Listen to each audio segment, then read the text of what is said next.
Hi everyone, welcome to my channel blogs with Ankita. तो आज हम लोग जो जनवरी में कश्मीर ट्रिप गए थे उसका मैं कुछ क्लिप्स आपको दिखाने वाली हूँ, तो आप लोग भी अकॉर्डिंगली प्लान कर सकते हो आपका कश्मीर ट्रिप। तो ये हमारा टोटल 8 डेज़ का ट्रिप था। डे 1 में हम लोगों ने बैंगलोर टू कश्मीर ट्रैवल किया। फिर वहाँ पे गुलमार्ग, श्रीनगर में पहुँच के श्रीनगर से गुलमार्ग गए, नाइट स्टे किया। फिर गुलमार्ग में डे 2 मॉर्निंग उठ के सुबह सुबह ब्रेकफास्ट करके फिर हम लोग घूमने निकले। तो ये हमारा स्टे है। डे 2 में गुलमर्ग से निकलने से पहले का ये व्यू है। घूमने निकलने से पहले तो स्नोफॉल स्टार्ट हो चुका था और बहुत सही स्नोफॉल हो रहा था and the view was also just awesome. ये हमारे स्टे के बाहर का ही व्यू है। साइट सीइंग तो हम लोग अभी तक गए ही नहीं थे। तो डे 2 में गुलमर्ग का ये जो स्टे है, यहाँ पे सुबह उठ के हम लोगों ने ब्रेकफास्ट किया। ब्रेकफास्ट करने के बाद फिर हम लोग निकलेंगे डे 2 के गुलमर्ग के साइट सीइंग के लिए। तो बस यहाँ पे एकदम हेवी स्नोफॉल स्टार्ट हो चुका था एंड लकीली हम लोग लकी थे। स्नोफॉल उससे पहले तक गुलमर्ग में नहीं हुआ था इस साल। जब हम लोग पहुँचे उसके तुरंत बाद ही ये स्नोफॉल एंड ऑल स्टार्ट हुआ था।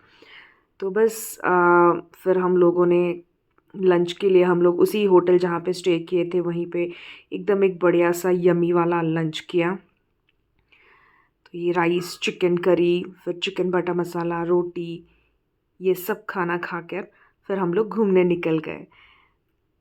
तो क्योंकि बहुत अच्छा स्नोफॉल हो रहा था तो बहुत सही एक्टिविटीज़ सब चल रहा था। तो वो सारे फन एक्टिविटीज़ जितने भी थे मैंने और मेरे हस्बैंड ने मिलके किया।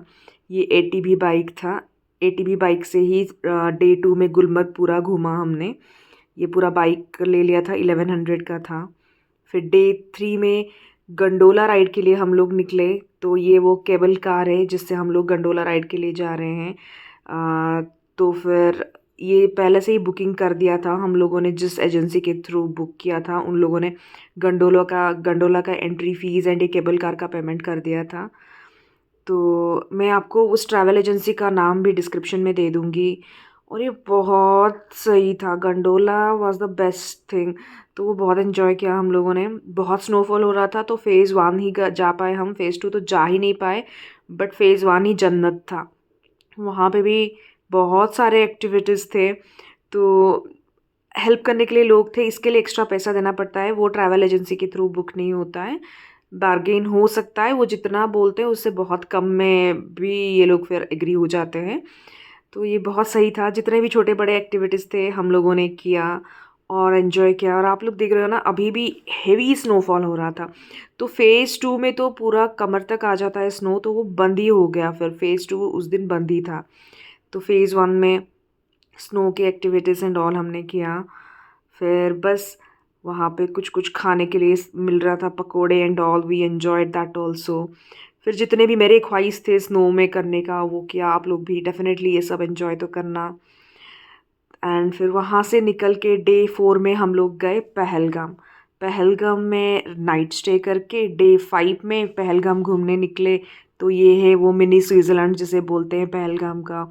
वहाँ पे जिप लाइनिंग एंड ऑल किया। कश्मीरी कस्ट्यूम वहाँ पे मिल रहा था, वो सब भी रेंट पे लेके आप लोग फ़ोटो वोटो खींच सकते हो, वो सारा भी किया।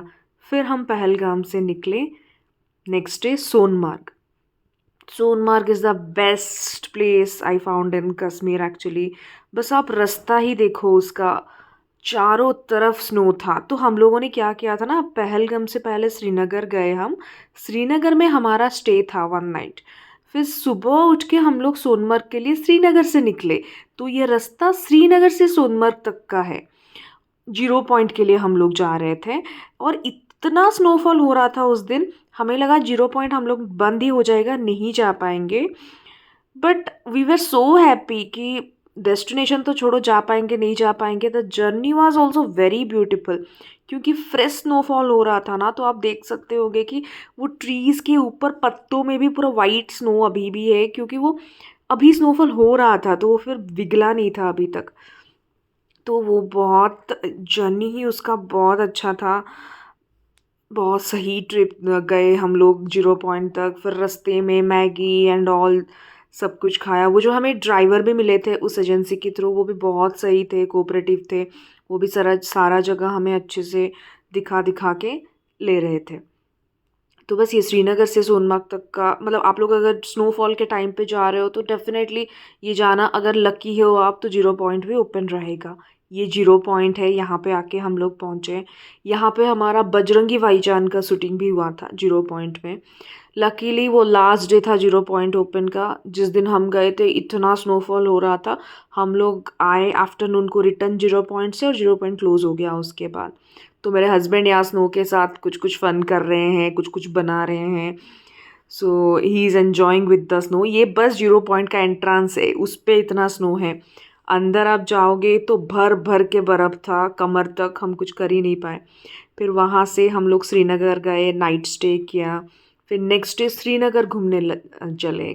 तो श्रीनगर में आप लोगों को पता है Dal lake, the most famous lake. तो वहाँ सुबह सुबह उठकर हम लोग गए।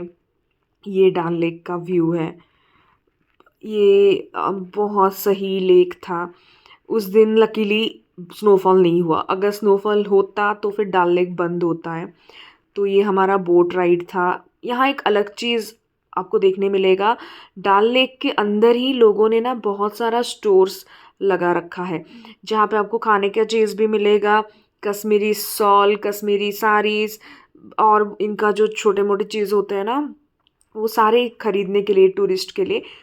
डेफिनेटली कॉस्टली होता है क्योंकि लेक के अंदर है, बट बहुत सही होता है। उसका मीना बाज़ार बोलते हैं, डल लेक का मीना बाज़ार। आप देखोगे तो ये चारों तरफ ये सारे स्टोर्स हैं उनके, बहुत सही है। खरीदना चाहिए भी, क्योंकि कश्मीर के लोग कम्प्लीटली टूरिस्ट के ऊपर ही डिपेंडेंट है, उनका कोई और सोर्स ऑफ इनकम है नहीं। तो यहाँ से हम लोगों ने थोड़े बहुत चीज़ें खरीदे। कश्मीरी शॉल हो गया, वो जो छोटे छोटे वुडन के बोट्स होते हैं घर सजाने के लिए, वो सारा आपको यहाँ पे मिलेगा। तो हाँ, ये टोटल हमारा 8 डेज़ का ट्रिप था, जहाँ हम लोगों ने गुलमर्ग कवर किया, पहलगाम कवर किया, सोनमर्ग कवर किया, श्रीनगर कवर किया, फिर हमने बैक किया। या thanks for watching my channel.